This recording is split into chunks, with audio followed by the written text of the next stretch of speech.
other than that, I will say, since some of you may be joining me for the first time, the MEA is the oldest union in the country.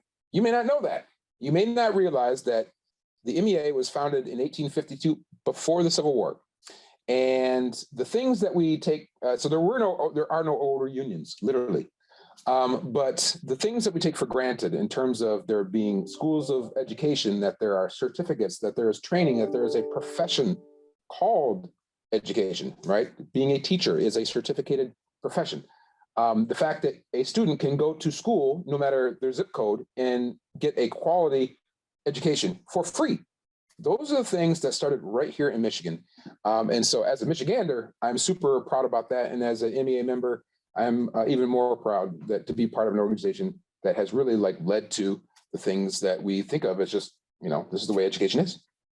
But if you really appreciate this sort of content, I really encourage you to tell a friend.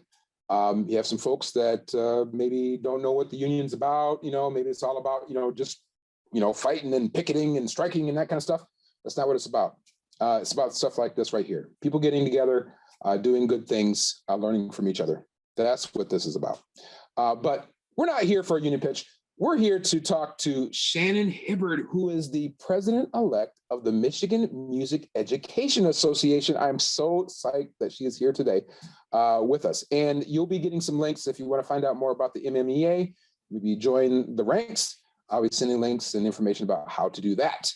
But let's get into this content, Shannon. Why don't you go ahead and steal my share, unmute, and say hello to everybody. How are you doing tonight? Hello, I'm doing well. Good to have you all here. Thank you for coming. Okay, I'm going to do this. Yep. It's the old 1-2 step. Give me a second. Here we go. I think I got it. Oh, she's squinting. You're squinting. Perfect.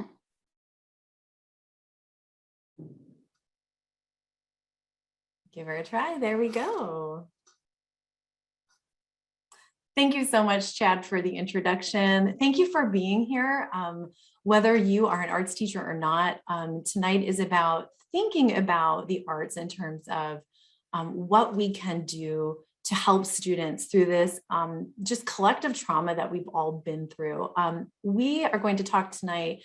I'm going to try to keep it as light as possible, but we are going to talk tonight about just about reflect on our experiences in the pandemic. And so just a fair warning that if things get a little bit heavy for you, if things get tough, take good care, take a break, turn off your camera, walk away, take a moment for yourself. But I'm just really glad you're here.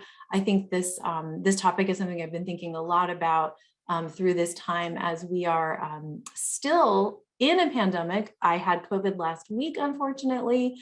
Really, it's still around, it's still here, and we are all still going through it. But there are things that we can be there for students within the arts. So that's what tonight is going to be about. Let's get started tonight by talking about, first of all, thinking about our role, about the arts and the role that it can impact children. So the first couple of questions I have, I'm going to invite you to take a look at a Padlet that I created for us to reflect on how engagement in the arts can impact children and what role can the arts play in their lives. So I believe Chad's going to throw a link in the chat for us for a Padlet to think about what, first of all, before we think about the pandemic specifically, what can the arts do in the lives of children? And that one's coming up here. And actually, I think I have it. Oh, there it is. So the Padlet is separated today in a couple of columns. So the column that you're going to respond in is on the left. So when you take a look at that Padlet, go ahead and respond on the left column. How can engagement in the arts impact children? And really another way to ask that is, what role can the arts play in children's lives? And I'm going to stop sharing for just a moment to head over to the Padlet so we can just kind of talk through these things really quickly.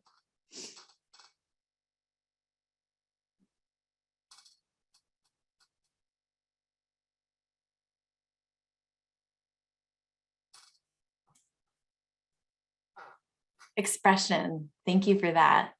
Definitely. And in music, for those of you who are here in music, who are music teachers, interestingly enough, we often, many of us are educated to teach children skills through music, perhaps not as much expression. So that's something to really think about for music teachers, especially. Oh, freedom. Thank you. One of the most important things in education right now, in my opinion, how to express, how to have students practice freedom. An alternate way to demonstrate understanding, right? So the non-discursive ways, like ways to demonstrate understanding and expression that don't require words, right? So these forms of expression that take on all kinds of different modes. Stress reliever, for sure. Another avenue to share feelings other than verbal, definitely. And that goes back to an alternate way to demonstrate understanding, right? It doesn't have to be verbal. We already have some artwork being shared. This was originally for later, but I love it. It's beautiful. Thank you for sharing. We're going to make some artwork a little bit later to share there too. Feel free to share more as you go. Coping by using the arts as an outlet, for sure. And that's going to be a huge focus tonight. Processing feelings that they're not comfortable to or comfortable speaking out loud. This is one I haven't thought a lot about, but this is a really good one. Let's listen to this one again. Processing feelings that they're not able to or comfortable speaking out loud.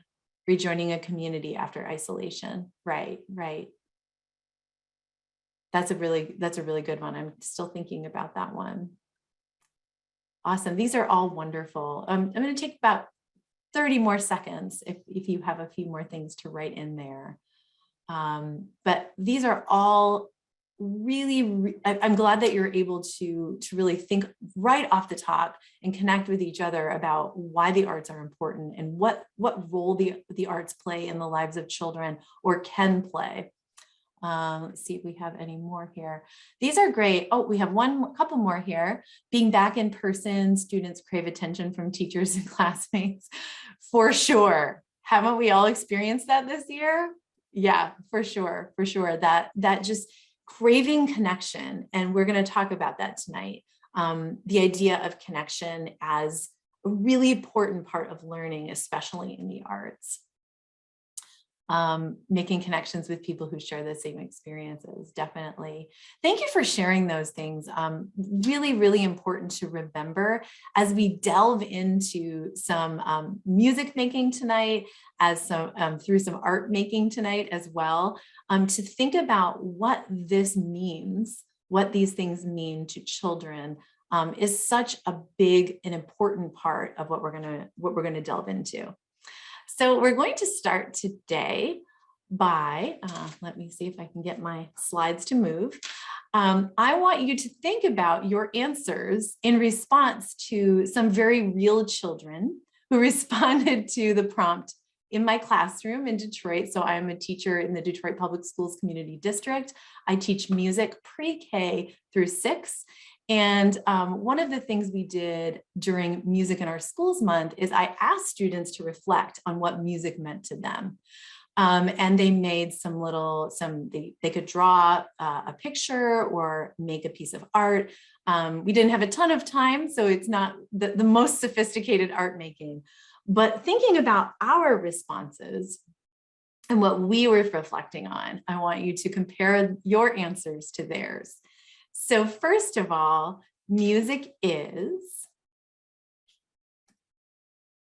just really basic elements of music, the technical parts of music. Music is fast and slow. Music is, I have to move my bar around here to be able to see. Music is harmony. So the elements of music that are just the nuts and bolts of music. I love these pictures. I hope you enjoy them too. Music is history. This, by the way, on the left-hand side is Stevie Wonder, just in case you wondered. But students recognizing that music brings history alive. attitudes about music. So we're using music as an example today, but we could replace music with art, dance. There's so many things that we could replace here. The attitudes about music. Music is the boss. I love the boss. I love her. She's just a total attitude. Music is the bomb. This was right after we did a unit on Aretha Franklin. So it's interesting to see the connection here between what music means to students and what they've been thinking about in terms of musicians. Music is respect. Of course, that beauty, expressing something that is beautiful. And if we think about the pandemic and we think about the experience that we have had collectively, the flattening of the world, the disconnection, we look at music as color and bringing life into the world. And on the left here, it says music is inspiration and hope. And it's a little blurry, but what the little bubble is saying is that makes me want to sing a song. So inspiration, music can really, it goes back to what some of you said in the Padlet, that music can inspire us and music can change us. Of course, can change our mood. I have a resource at the end that really delves into how music can turn things around for us when times are difficult. It's worth noting too that the child on the left really struggles to participate in music actively. And sometimes I struggle to engage him fully. He just kind of checks out sometimes and goes into his own world, and seeing this, that music just brings happiness to him, really made a huge difference for me to understand. On a micro level, music is like pizza. That's what it says. Music is like pizza, and that says delicious at the bottom. And on a grand scale, music is the universe. It's vast as the universe. I loved these two as sort of opposites. And of course, this may strike a chord for all of you. If you have been hearing, if you're an elementary teacher and you've been hearing Bruno like crazy, like I have, this might make sense to you. And of course, another funny one, the dabbing. Can you see the characters dabbing, dancing, and they're singing Blinded by the Light. So yes, our students, it can be meaningful. The arts can be meaningful, and it could also bring us humor and can really bring out what our students interested in. And then on a deeper note, I loved these two. Music is the sound of my heart, bringing those emotions to life. And my heart is beautiful when it sings.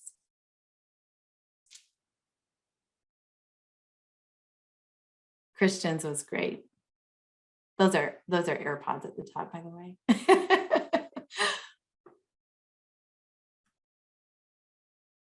Music can regulate us also. The child on the left also is, I have a couple of children that have some sensory challenges in the music room, that sometimes things get a little bit loud for them. And I thought this was really beautiful that Deshaun was able to express that music for him can also be meditative. That really helped me to get to know and understand him better. And his pictures, I just love his drawings of the meditating people and the music surrounding them and the little mats. Those are their meditation carpets. And then Noah's music is calm. Music can regulate our nervous systems. It can help calm us down. And these are really just it's really powerful, I feel like. Savannah told me that music was her community because everywhere she goes in the city, she lives downtown, there's music everywhere. There are music in parks. There's music spilling out of cars and windows. And I thought that was just incredible. Look at the detail and where music comes from in her community. Think about how our communities have been divided Think about how our communities have, we have lost connection, and think about music as this conduit that goes through our community. And Savannah, while she wasn't prompted to think about the pandemic, I thought that was really cool to see the city of Detroit come to life. And then these are the last ones I want to leave you with during the pandemic, times of unrest and racial divides, that music can be power, and those hands in the air, those are fists in the air. And Jordan's, I thought, was amazing, that music can express power, and perfectly stated, as someone already wrote in our Padlet, music can be freedom. It can be freedom in so many respects. And she wrote Lift Every Voice, the Black national anthem, that Lift Every Voice, a song like that can provide people freedom in a world where they may not experience freedom the way that they could. So those pieces I thought could give you some thoughts about what music means in the life of children. And I'm wondering if there were any that we can talk in our breakout rooms about, if any of those surprised you at all. And I would also encourage you, whatever subject matter you teach, to prompt your students to think about what their subject matter means to them. I do this on a regular basis, and it's always so enlightening. So we're going to go to our first music making experience today. I'll stop talking and we're going to delve into this story. Yes, Lois, I love that too. That was on purpose, I believe. And Indira is not a Black child, but she, in doing those things, I think was expressing that sort of solidarity with her Black classmates. I thought that was really cool. So this book is what we're going to start with for our music making experience today. It's called Outside Inside. If this book is familiar with if you're familiar with it, well, I could ask if anyone's used it, but I'm going to plow through it because we're going to experience it together tonight. So I'm going to ask you tonight to engage with me a little bit in some music making. And you don't have to have your camera on to do it, but you do need to have just something in front of you that you can use as a drum, either a table. You could get a drum if you would like. You could use your lap. It's up to you. So Outside Inside is a book this is Lê Nguyen Pham. She is a Vietnamese American who wrote this book at the beginning of the pandemic. And I've really enjoyed using it with students, and we're going to experience it together just as I have with my students this year. So I paired this story with a song by Raffi, the good old Raffi. He sings many wonderful children's songs. And this is one of his maybe lesser known children's songs. It's a little bit older, but it's called Ripple of Love. And I thought it really emulated the meaning behind the story very well and paired with it well. So what we're going to do today is create some music within the book. This is something I do a lot in the music classroom, and something you could do too, even if you're not a music teacher. You could use recorded music. So there's a link for listening, Ripple of Love. I'm singing it. I'll sing it today for you in the same key that it's recorded in by Raffi. So if you are not a singer, yes, Julie, Raffi is amazing. I feel like I use more Raffi songs than anything, and it's just, yeah, he's amazing. He has a book out right now also that's just beautiful about peacemaking and children. I could go on, but this is not about Raffi. So this is called Ripple of Love, and this is your part. Take a look. If you are a musician, you'll be able to read this rhythm. If you are not, we're going to help you. So obviously, this is our rhythm sounds like this. I'm going to stand up here. Inside, out, ripple of love. Try that with me. Would you say those words? And you can stay on your mute. We're not going to turn on our microphones because it will sound real wild. You're going to basically be doing a duet with me the whole time. So just get used to our voices together. Speaking with me, here we go. Inside, out, ripple of love. Try it on your own. Fantastic. So now you're going to put the body percussion that you see. Can you figure it out on your own? Kids are fast. They can figure it out. Holly's got it. Holly, woo. Holly's got her camera on, so I can see that. So you should have your stomp inside out. So a stomp, stomp, clap. Everybody knows the stomp, stomp, clap. We will rock you, right? You got that one. Ripple of is your drum. You can use your table or your lap. And then, of course, back to the clap. So all together, it looks like this. Ready, go. Inside out, ripple of love. Beautiful. Now we're going to use it as an ostinato. So this is something that's important in music to be able to encourage musical independence. So you are going to do the ostinato and I'm going to do something different. That's how we're going to make this a little bit challenging. All right, your turn first. We're going to keep it going and repeat it over and over. Ready, start with the stomp. Inside out, ripple of love. Again, inside out, ripple of love.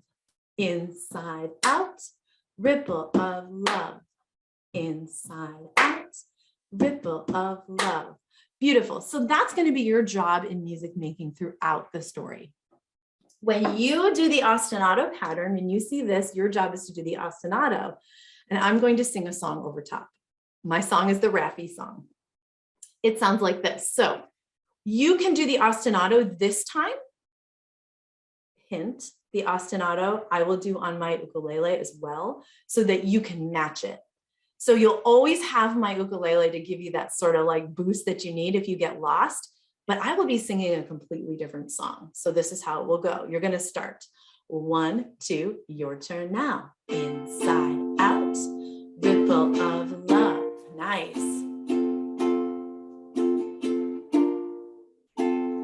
So now I'm going to start singing.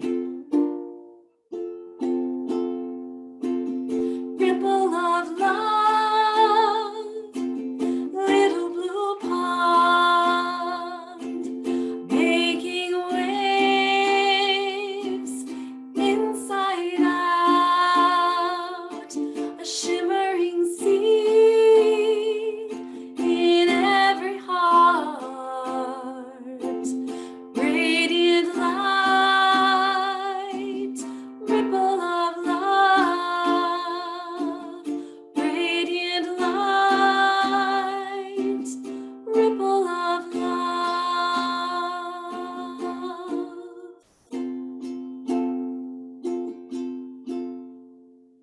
Yeah, way to go, way to go. So let's play.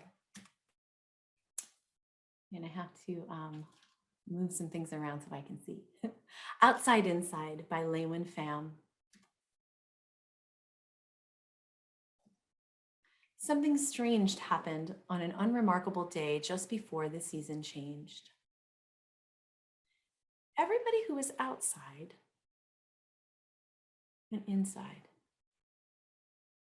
For our visual art people, I know you're taking it all in. I know you will find many more things than I can find, but take it in. We're going to take some, we're going to go into some breakout groups in a minute after this. So this is your time to really take it all in. Everyone, everywhere, all over the world. Everyone just went inside, shut their doors, and waited. Well, almost everyone. Some people needed to be where they needed to be. All right, it's your turn to start. 1, 2, here we go.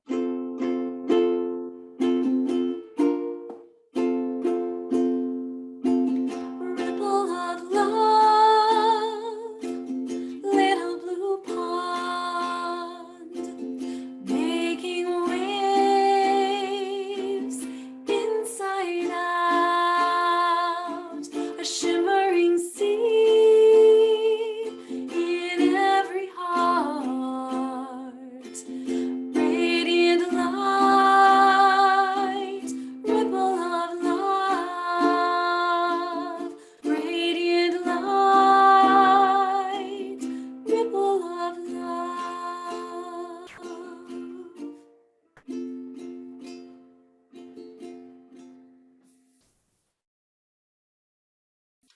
Outside, the sky was quiet, but the wind still blew, and the birds kept singing.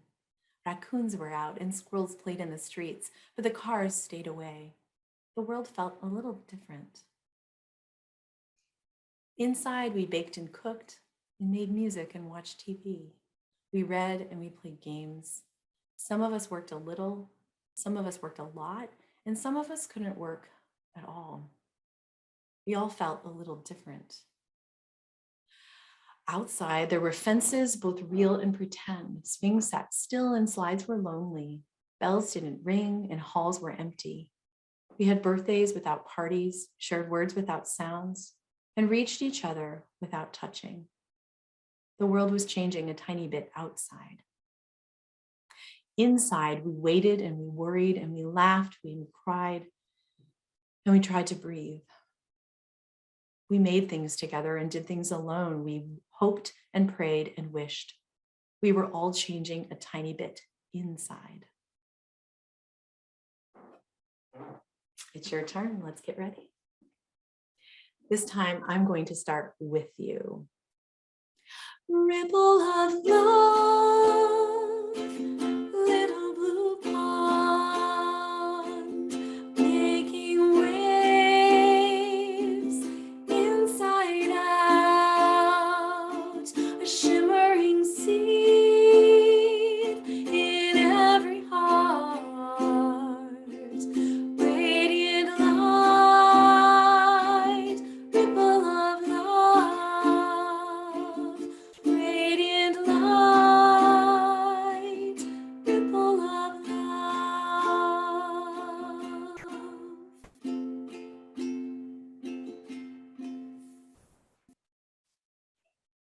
Outside, the world kept growing. Inside, we kept growing too. So why did we all go inside? Well, and this is the point where students have a lot to say. It's hard to keep going sometimes at this part of the book. There were lots of reasons, but mostly because everyone knew it was the right thing to do. We're going to skip this one right now to go right to the end. On the outside, we are all different. But on the inside, we are all the same. And we remembered that soon spring would come. Inside. And then the book opens up, as you can see, and outside. And we're going to finish with our song today. Ripple of love, little blue pond, making waves inside out, a shimmering seed in every heart, radiant light, ripple of love, radiant light, ripple of love.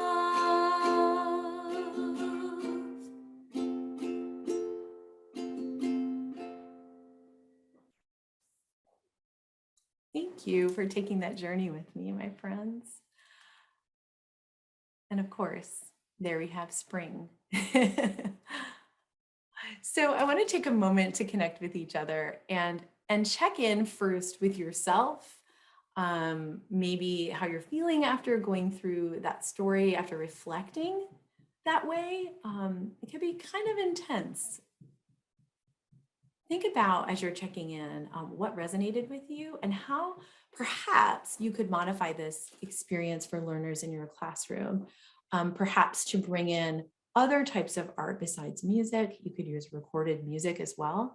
But let's take a moment. I believe let's take about 7 minutes to talk. And I think we're going to try groups of 5, Chad, 5-ish. Does that work?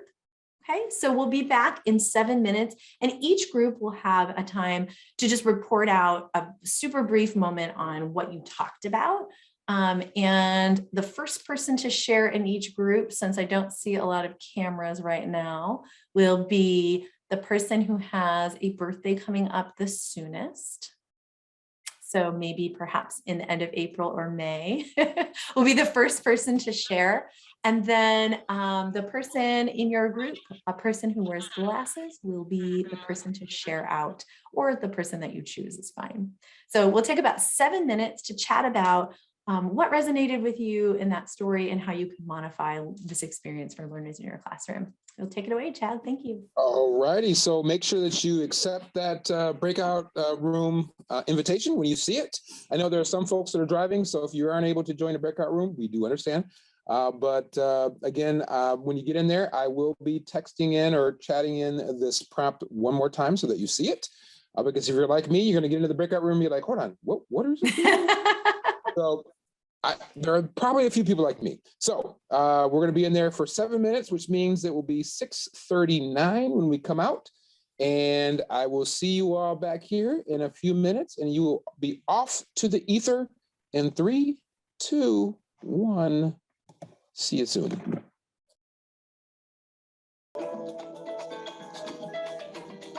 Welcome back, everybody. Holly, I know we got cut off in our last of our conversation. Are you willing to?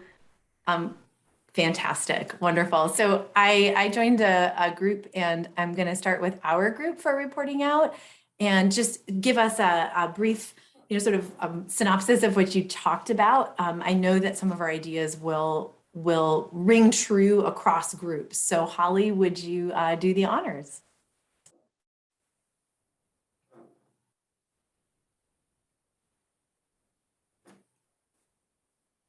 You're on mute, Holly. Turn on your microphone. There you go. I'm so sorry. It's that time of day. My brain stops working at 6:45.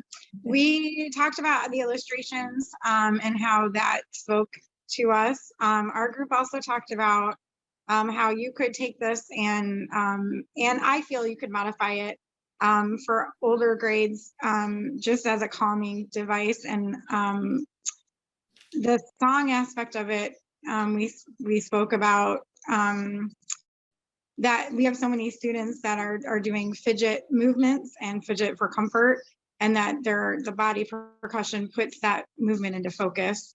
And we talked about, I'm trying to think, I'm missing one.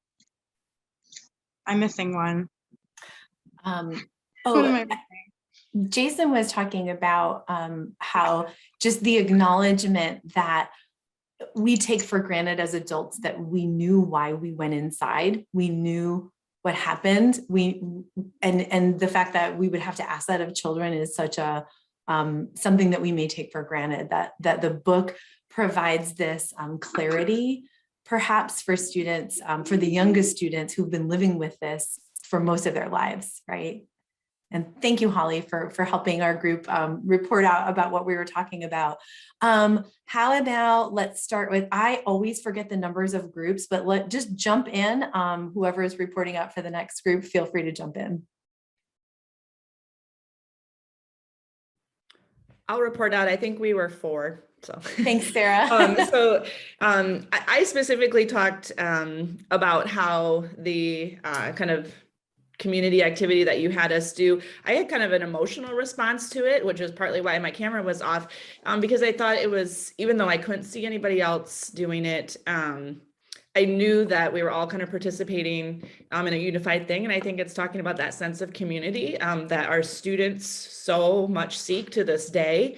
And then our group, a number of us said that we were, that was the book was the first time that in print with illustration, we had seen the pandemic addressed. Many of us said at a child's level, but I connected with it as an adult. I didn't think it was necessarily just for children. I really love children's books anyway, but so we were really pleased to see that and the pandemic addressed in a way that was kind of universal. And then we just kind of finished up talking about how so many of our students, we were very grateful to be back in person just because we were able to, physically see them and make those connections again. I did say, I teach middle school art, and we were virtual for part of it. And the silver lining to being virtual for me was that I was able to connect with some students that I wouldn't have necessarily been able to in person, because I think there was so little going on at home, or a lot going on at home, that they lingered after my class time or met with me in the afternoon, and we were able to talk and say, hey, what's going on? And you don't always get to do that, like during our 4-minute passing time. So, and it wasn't a ton of kids, but it was enough. And the ones that I think really needed it, that they were able to just kind of reach out and make a connection. Otherwise, kids that I don't have good conversations with, or consistent conversations with at school. So that was, I don't know, I shared a lot, but. No, that's great, Sarah. It's funny because you talking about your emotional response, prompts and emotional response, because the first time I read this book, I lost it. Yeah. So even just thinking about that response makes me teary, because it's just such a powerful thing. Yeah. So sorry, go ahead, Sarah. No, you're fine.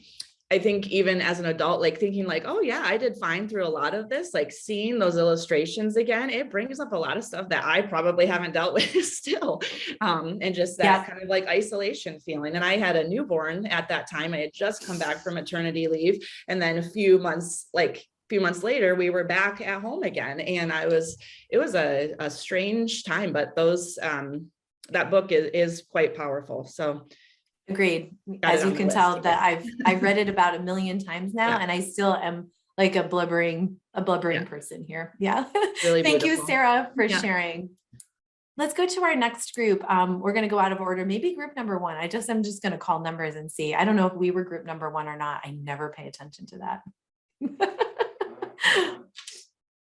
Any group, come on in. Let's see here. I'll just say that group 1 would have been Andrea, Asha, Christina, Eve, Jamie, Leah, or Marcia. I'll talk for our group. We were discussing how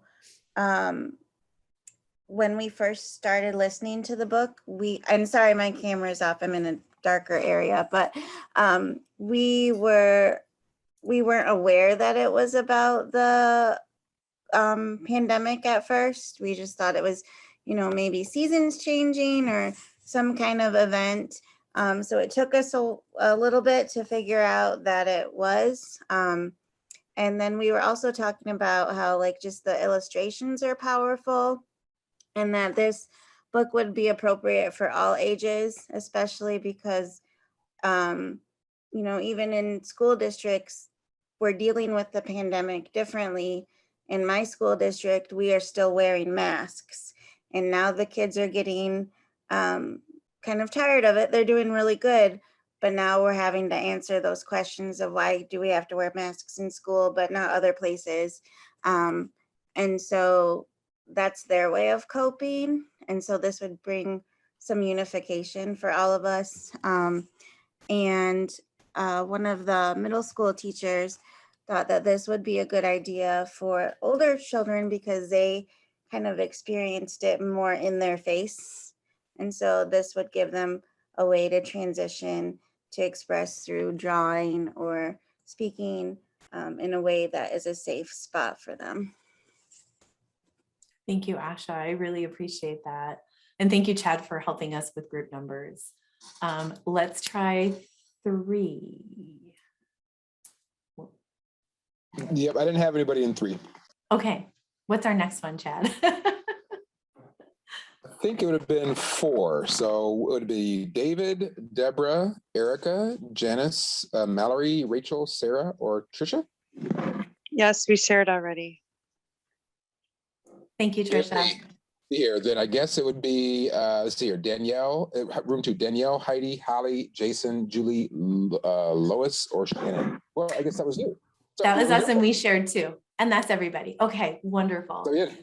Thank you, Chad. So thank you so much for those thoughts. I'm glad everyone had a chance to just kind of sit with that for a moment. I want to talk about just a little bit about the pandemic experience specifically, and this will be the only sort of theoretical portion, and then we're going to go into our next artistic experience after this small chat. So as the pandemic goes on and has become for many people, very tiresome, there have been a lot of recommendations made for addressing student and teacher needs, which is, a prerequisite for closing so many of the gaps that we are all seeing in the classroom. And everywhere that I have read, every recommendation list that I have read, the acknowledgement of trauma is the first thing that's listed. And when I think about this, I think we are not, most of us are arts teachers, ELA teachers, classroom teachers, and we are not therapists. We are not, this is not our role, but I'm here today to talk a little bit about how relational pedagogies, relationships with students and relationships in terms of the classroom can be a part of that. Anecdotally, I know all of us know that relationships are just fundamental in the classroom. And my own research in my work centers around relational pedagogies as the thing that we all know as teachers just really drives our practice. But from research, what we know in research is that positive relationships in the classroom can be an absolute cornerstone to engagement, motivation, and achievement for students in the classroom, especially in the elementary ages, where we're talking about bonds being so important. And in particular, a relational pedagogy that I really look at and study is called presence. And presence is essentially the web of relationships in the classroom and how it affects what we do in all of the relationships. So it's not just this relationship. And here, let me show you my real screen. Sorry about that. My bad. Let me just go back so it can be faster. I'm a little bit clunky here. My apologies. Presence in the classroom is more than just looking at relationships as far as us and the students. So relationships with the students, building trust, letting the students know that we are there for them, letting them know that we won't overreact, letting them know that we are a solid person in their environment. It's more than that. So it's our relationship with ourselves. And what the concept of presence is this idea that our self-awareness as teachers, our ability to be ourselves while we teach, actually influences those relationships in the classroom. So if I'm teaching from a script, I'm teaching from something that is just so far removed from myself, that affects relationships in the classroom. And further along the right here, our relationships with our subject matter really affects relationships in the classroom. For example, if I teach music from a standpoint of this objective place where we learn the notes, we learn the rhythms, and that's all, then I have this sort of separated relationship to music. It's not close to me. It's not something that I show students that I value, that I treasure, that goes to more of a spiritual and close level in my life. And if I'm able to express that in the classroom, that actually spills over to my relationships with students, and that each of these relationships in teaching can affect our practice in general, that these are the relational pieces that really inform learning. And relational pedagogies then can provide, we know through research, and probably you know this just through your own practice, that relational pedagogies can provide a buffer for students who've experienced trauma, whether it be through the pandemic or these sort of layered traumas of what many students in our environments face. And that we're not looking to, be a therapist or be a counselor, but to just show students that we are there, that simply our presence in all of these contexts can actually make a difference while in the classroom environment in terms of buffering these traumas, not healing, not saying that we're going to save the world, not this savior mentality, but just being there with students, being present in these authentic and real ways, that can actually be this sort of these classrooms where students can really be seen and we can all make a difference. And thank you, Chad, for that. The graphic to him says, this is what authentic instruction means and looks like. And thank you for that feedback, Chad. I appreciate it. So that being said, I want to take us to our next music making, or not music making, but artistic experience. How many of you, I hope that you are signed up with the organization called Facing History and Ourselves. I'm on their mailing list and they send out teaching ideas on the regular, maybe monthly, maybe more than that, I don't know. But I received this teaching idea, and there's a link to it when you get the slides. I received this teaching idea from Facing History and Ourselves, and we went through this activity in my classroom a couple months back, and it was just such a hit. So I wanted to lead you through it today. Of course, we know Amanda Gorman, amazing poet. Thank you for the link, Chad, for Facing History and Ourselves. Amanda Gorman is just a poet that students should know about. And she wrote this poem at the onset of the new year.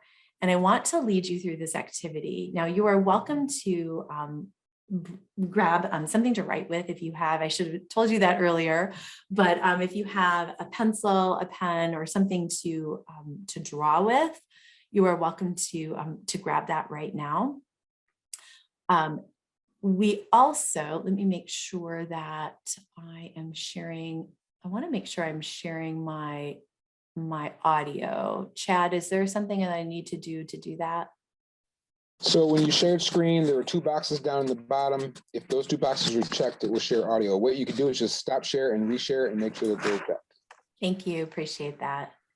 So as you are getting writing materials, we're gonna go ahead and I'll do this.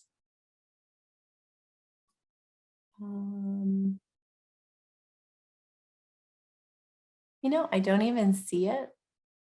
Oh, share sound, there we go. Okay, I think that should work.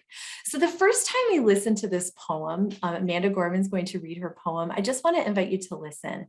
Please don't write anything down, just listen and take it in. And we're going to do another listening. I'm going to ask you to take some notes, but the first time I just ask that you take it in.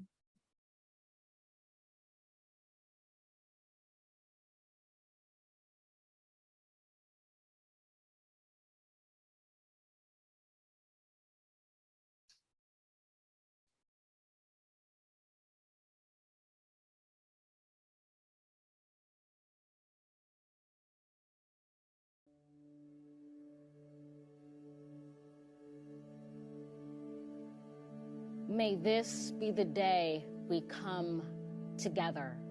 Mourning we come to mend, withered we come to weather, torn we come to tend, battered we come to better. Tethered by this year of yearning, we are learning that though we weren't ready for this, we have been readied by it. We steadily vow that no matter how we are weighed down, we must always pave a way forward. This hope is our door, our portal. Even if we never get back to normal, someday we can venture beyond it, to leave the known and take the first steps. So let us not return to what was normal, but reach toward what is next. What was cursed, we will cure. What was plagued, we will prove pure. Where we tend to argue, we will try to agree. Those fortunes we forswore, now the future we foresee. Where we weren't aware, we're now awake. Those moments we missed are now these moments we make, the moments we meet. And our hearts, once all together beaten, now all together beat. Come, look up with kindness yet, for even solace can be sourced from sorrow. We remember not just for the sake of yesterday, but to take on tomorrow. We heed this old spirit in a new day's lyric in our hearts. We hear it for Auld Lang Syne, my dear, for Auld Lang Syne. Be bold, saying time this year. Be bold, saying time, for when you honor yesterday, tomorrow ye will find. Know what we fought need not be forgot, nor for none. It defines us, binds us as one. Come over, join this day just begun. For wherever we come together, we will forever overcome.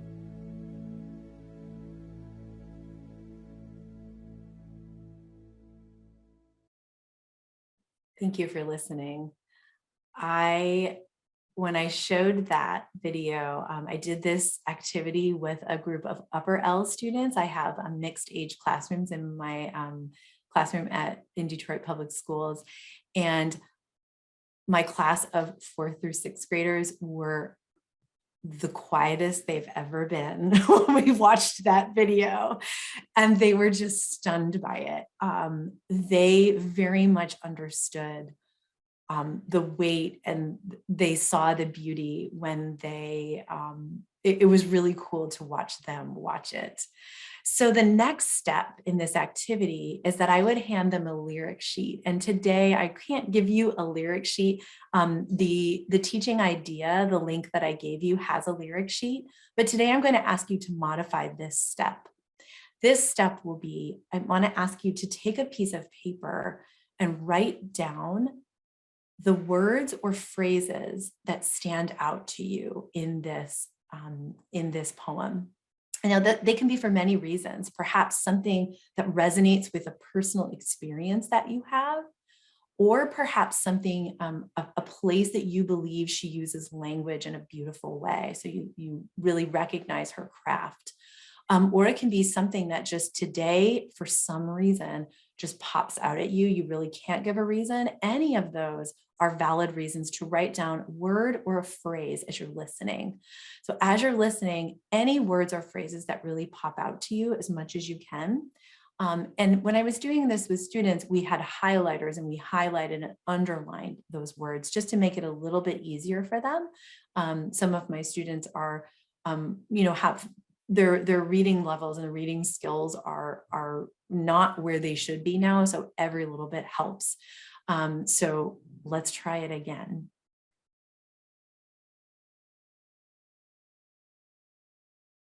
Get our pencils ready.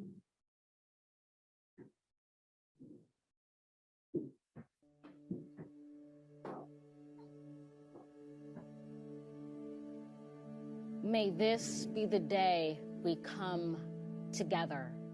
Mourning we come to mend, withered we come to weather, torn we come to tend, battered we come to better. Tethered by this year of yearning, we are learning that though we weren't ready for this, we have been readied by it. We steadily vow that no matter how we are weighed down, we must always pave a way forward.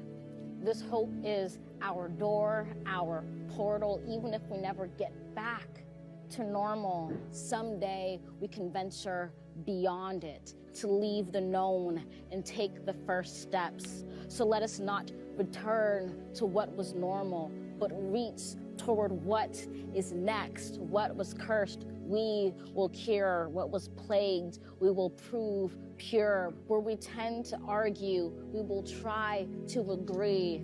Those fortunes we forswore, now the future we foresee. Where we weren't aware, we're now awake. Those moments we missed are now these moments we make, the moments we meet. And our hearts, once all together beaten, now all together beat. Come, look up with kindness yet, for even solace can be sourced from sorrow. We remember not just for the sake of yesterday, but to take on tomorrow. We heed this old spirit in a new day's lyric in our hearts. We hear it for Auld Lang Syne, my dear, for Auld Lang Syne. Be bold, sang time this year. Be bold, sang time, for when you honor yesterday, tomorrow ye will find. Know what we fought need not be forgot, nor for none. It defines us, binds us as one. Come over, join this day just begun. For wherever we come together, we will forever overcome.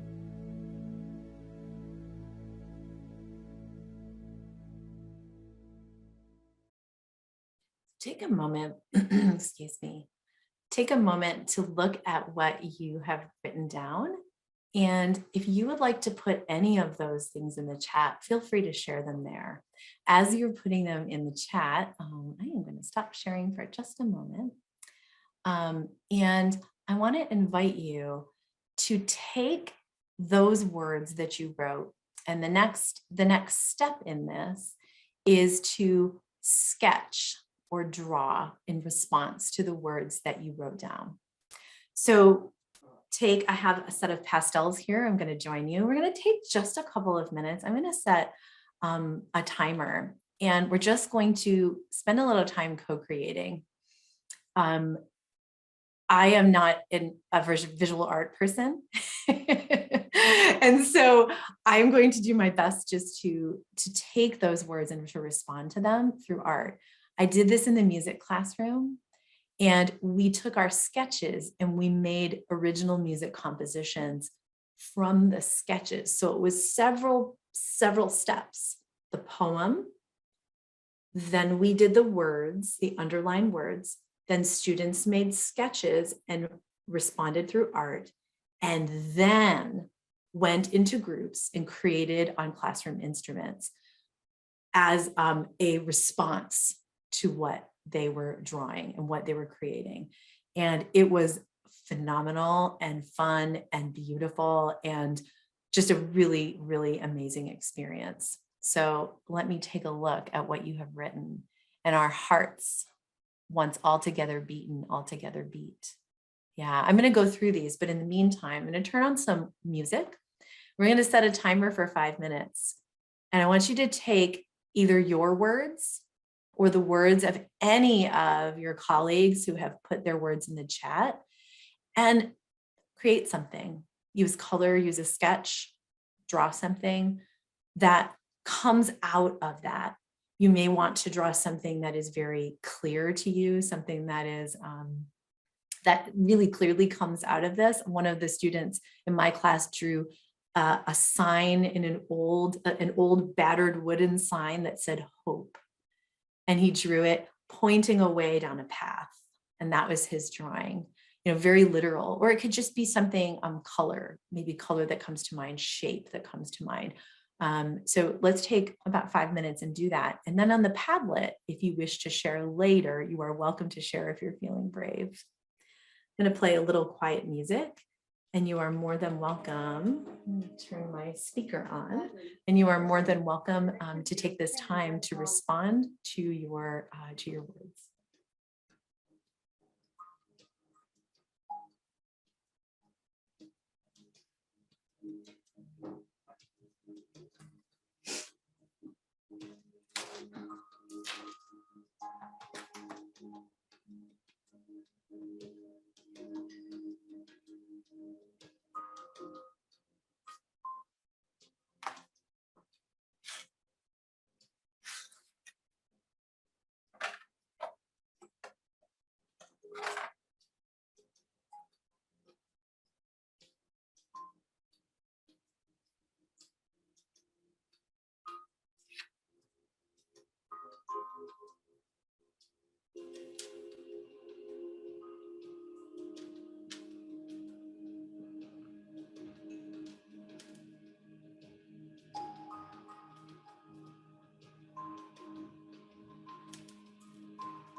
As you're drawing and reflecting, I also invite you to reflect on what this kind of experience could do for your students. Depending on your subject matter, obviously this lies outside of music for me, but having all of these touch points within many of the arts at once really, really made a big difference for students in the classroom, to the depth of what they were able to create because of the touch points together. So reflect as you were thinking, reflect on how your students could benefit from this as well.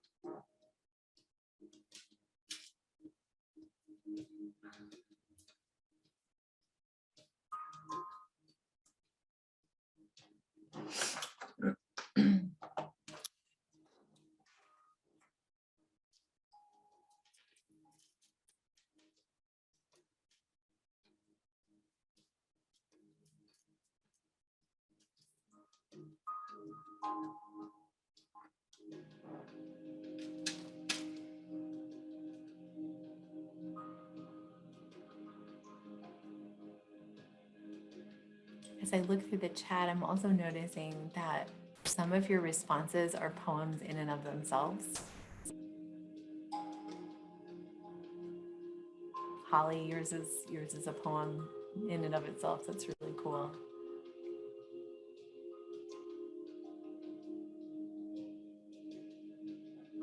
Got about 2 more minutes to finish up on what you're creating.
Thank you, Trisha, for sharing Awake Together.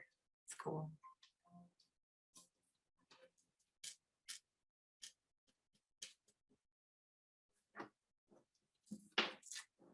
As we finish up in this little section, I invite you, if you would like to also put in the chat any thoughts you have about sharing this with students or a way to modify it. We don't have time for a discussion fully. If you want to pop that in there, if you had an idea that came to you of how you could use it, feel free to. And also, if you have pictures you would like to put in the Padlet, if Chad, you could pop that in, that would be wonderful. You are welcome to share your drawings in the Padlet for others to see. It's in the middle column. So thank you, Chad, for that. As we finish up today, I have one more experience for you before we finish up. And there's going to be some time for for us to chat at the end and talk about just kind of debrief and ask questions if possible. So that's wonderful. The last experience I want to lead you through today is an experience with another book. And it's a book that I recently have just found. If there's any Metro Detroiters in the area, you may know the bookstore Bookbeat in Oak Park.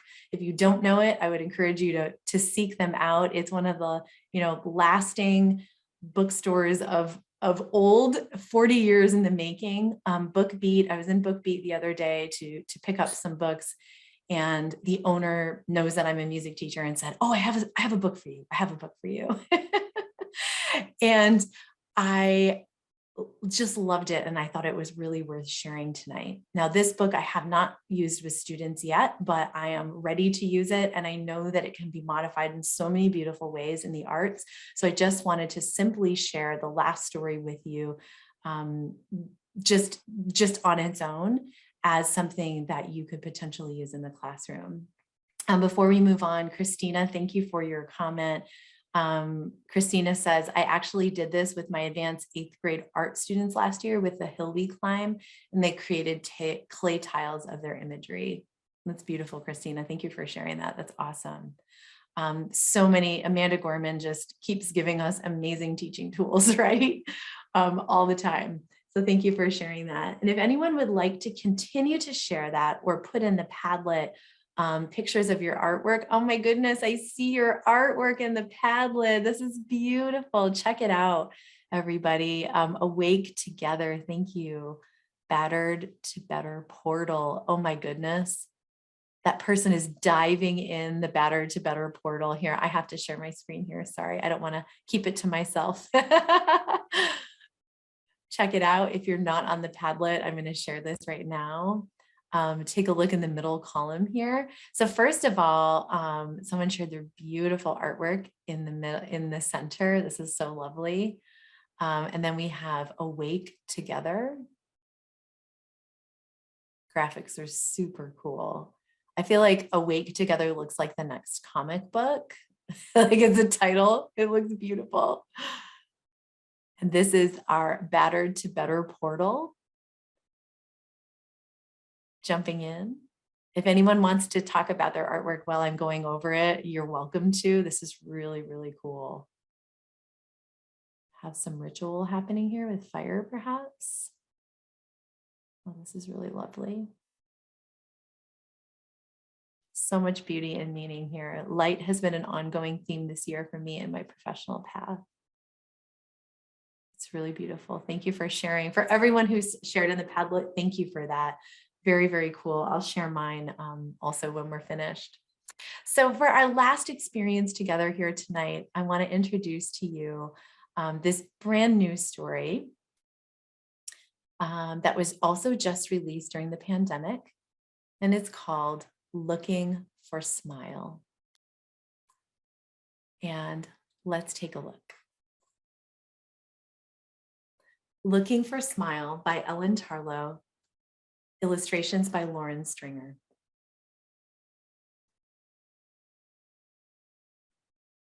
I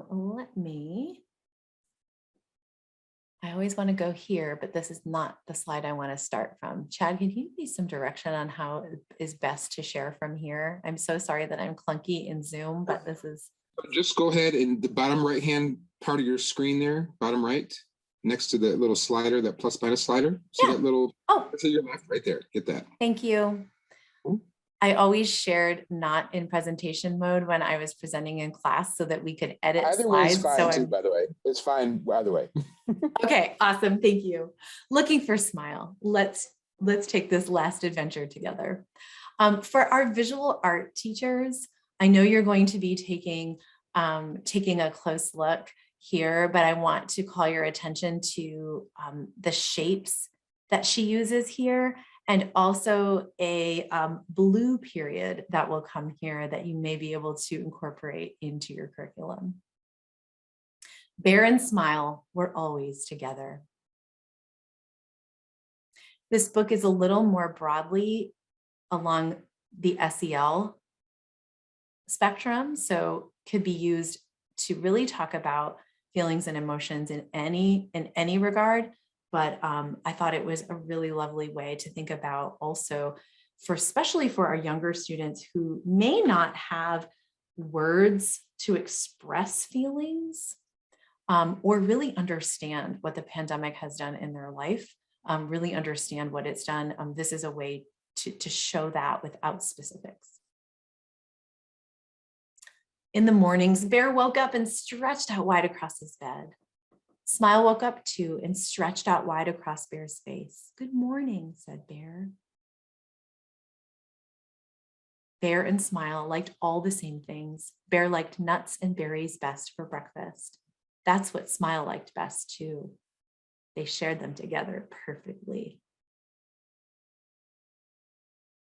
Together, they went to the most wonderful places. Waterfall, cried Bear, jumping in. It took Smile a few minutes to catch up, longer if the water was extra cold. But then they splashed together for hours. Bear and Smile loved adventures, as long as they weren't too scary. They would do almost anything for honey, though Smile usually waited until the bees were out of sight. Always together, Bear and Smile. Then one morning, Smile didn't come. Smile, Bear called, it's time to wake up. He waited. Smile, he called, it's time for breakfast. But Smile didn't come out for breakfast, and Bear noticed that nuts and berries didn't taste as good without his friend. Bear looked under the bed, he looked in the closet, he opened the door. Smile, he called, where are you? Hello, Bear, said Rabbit. What's the matter? You look different. I lost Smile, said Bear. Oh dear, said Rabbit. Did you look in your favorite places? Oh, said Bear. Good thinking.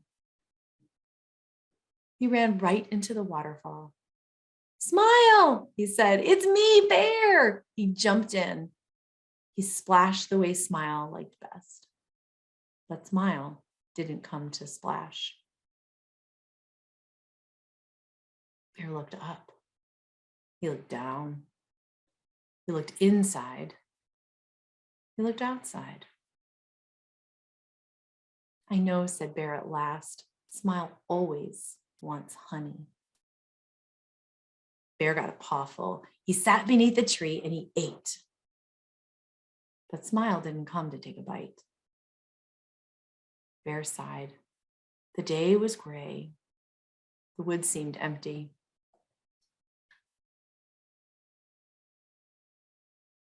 Sorry about that. What's wrong, Bear? Asked a voice. It was Bird. I lost Smile, said Bear.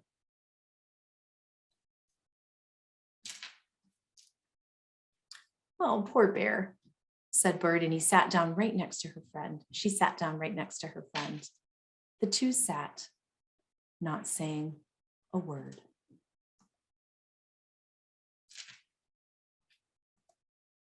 Then Bird began to sing quietly.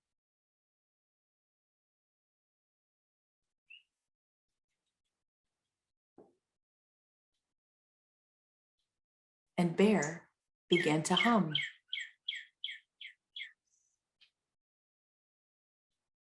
You're welcome to hum along at home if you wish.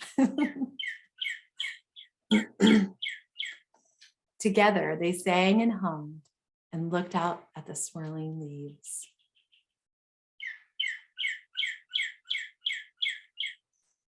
Then Bear felt something deep inside him. It rose, and suddenly, there was Smile.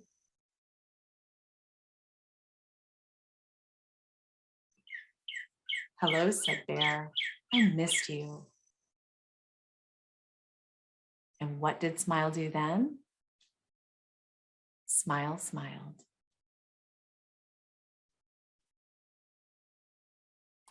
And that is the end of the story. And you see the beautiful illustrations. This one is found underneath the jacket, the little fold over. You fold it over to find the surprise. I thought it was absolutely just super lovely there. So I want to thank you all for coming today. I left a few minutes here at the end for us to just have a chat, maybe ask some questions or talk about or share some ideas of things that you have worked for you. But I want to thank you for your participation, your attention, just being here in community.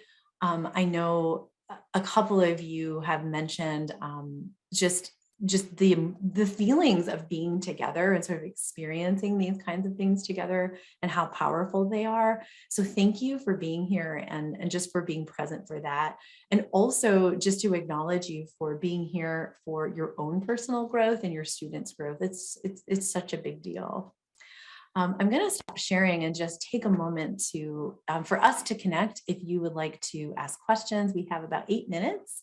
So hopefully that'll be enough time for us to jump in and either if you have a question of, what has worked for me in my classroom, or just wanted to chime in with things that have worked for you. And as we're chatting, there is a spot in the Padlet, that last column you may have seen already, that are resources to share with each other. So as you can probably tell, I'm huge into children's literature. So I shared with you all of the books that I didn't have time to share with you today. One of them is The Year We Learned to Fly, a brand new book by Jacqueline Woodson and Rafael Lopez. You might be familiar with their work already. Change Sings, of course, by Amanda Gorman. That one was mentioned already, which was made into a children's book, that poem. This one is really cool. You Are Not Alone by the Alphabet Rockers, and illustrations by Ashley Evans. And I linked all of these to a YouTube video read along. So if you want to invest in the book for your classroom, you can check it out first. Freedom We Sing. This book is a must see in real life. It is beautiful. If you are interested in books and resources that invite children to try out elements of mindfulness, there is on almost every other page in Freedom We Sing, there's a part that's inhale, exhale. So it's breathing work in that book as well. And a safe space, someone wrote. And if you have, so resources, that must have been from the first one, safe space in the arts. But if you have other resources, whether it be children's literature, poetry, please feel free to put it in there so that others can benefit from your knowing as well. I'm going and looking at, oh, this is so sweet. Also, the artwork we have on the back of an envelope, this lovely drawing. If I could only draw like that, that's gorgeous. Thank you for sharing that. So let's take a moment. We can take a moment for sharing and chatting and questioning. And sorry about that. I will stop sharing and feel free to jump in if you have questions or things you would like to share after this experience today. And certainly you can share those in the chat as well. We already have one question, Shannon. It was the title of that, the author. Who is the author? Deborah asked, who is the author of that sweet book? The author of that sweet book, and there are links. There's a link to a read aloud in the presentation. So once you get those slides from Chad, you can link on it. Looking for Smile is by Ellen Tarlow. I'm going to write that in the chat for you. And illustrations by Lauren Stringer. I'll plop that in right now.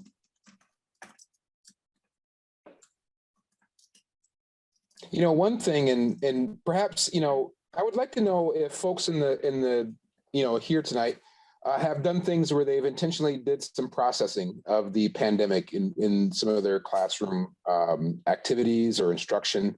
I have to say that, and it's, I don't know why, this is really strange for me to say, but I literally hadn't even thought about the intentionality of doing activities with, to process this, and I know that right after 9/11, I was in the classroom and I did do projects like that, for my students right after 9/11, we watched it happen. But I was just struck by how, even though I think so much about how the learning loss and approaching all that stuff is nonsense, I was still struck by the idea that, boy, the intentionality behind the activities that you just shared with us, and the books that walked us through this pandemic, it was almost like I felt like I was I had already kind of put it in a box already, in a sense, but I never really did, right? It was always still there, and this activity just made me realize that it was, I hadn't really processed this myself. And so I'm curious, has anybody in the audience here, or in the participants here, have any of you guys had other experiences where you did activities process? Go ahead, Holly.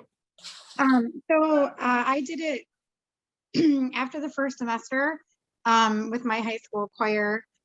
We visited the Soundtrack of My Life project, and I asked for a couple of things from them and added different categories than what came on the list. And it turned into a great conversation about how students use music through the pandemic to stay connected to their friends. They were sharing playlists and taking songs that friends had sent them and adding them to the soundtrack of their life because that music meant something to them. And it turned into a conversation that wasn't necessarily the intended behind, but it definitely was really cool to see them connect it after being in school for a semester and then being back in the classroom and doing performances. And a lot of kids picked songs that were of their first performance in 2 years because it meant something to them. And this is why it meant something to them. So it was just a whole different way of processing that I'm glad they were able to make those connections. It just was, it was like amazing to watch these things kind of unfold. Boy, this sounds like a pandemic mixtape. You know, like that group sourced mixtape. That would be awesome. I love it. Anyone else have any experiences like that they would like to share that, you know, where maybe they did a creative experience processing, or maybe they're thinking of one now? I see Lois put in the chat that it hits her hard that it's been so much has been done by teachers to process and approach pandemic issues, but I know of no direct addressing the pandemic through curriculum with students since the 3 months in non-public schools that we were virtual. Our social workers have done a lot one-on-one. Yeah, so instructionally, like through curriculum, yeah. You know, have we really allowed ourselves to do that? You know, have we given ourselves permission to do that? You know? Good. Trisha is working on group art installations right now. Human facets with each cube tells where each cube tells about the students. Wow. I would love to see that. Same. That sounds really cool. And I wanted to add, since we were talking about, since Lois mentioned the social workers, working with some of these materials, if you know if you know your students well enough to know that some students have had some really, I mean, we know that students have had a lot of difficult experiences during the pandemic, but you know, in particular, that there may be students who have bigger responses, like we can project that that's going to happen. You may even want to let your school counselors and social workers know that you're working on these kinds of things, so that if students come to them, then they're aware of what's going on as well. That's something that I forgot to mention, but I think can be really helpful.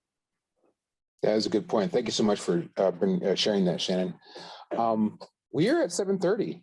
I could not have asked for a better ending to this series. I mean, just having you read those beautiful books to us and just the thoughts and feelings that it evoked. Wow, it's really just what I needed. And I really appreciate that. I didn't know what to expect. I suspect it's the same for others. You know, you don't know what to expect all the time, but I really appreciate, and I'm always happy that I'm always surprised and feeling so fulfilled when we do these things. So thank you so much, Shannon. Thank you all for participating in this series with us. This was super fantastic. I just want to remind you, yes, you will be receiving an email from me in a little bit that will have all this information and link. And look, I will just say it one more time since we won't see each other for a while.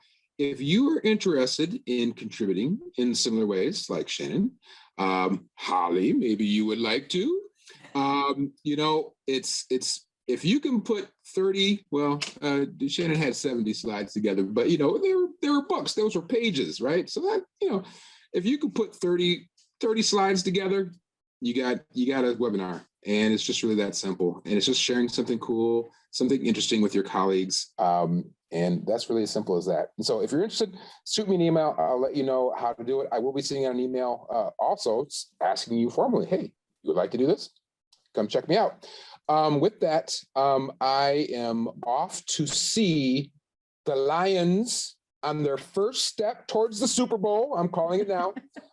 Tonight's draft right here. All right. So thank you all for joining us. Thank you so much, Shannon, for tonight's session.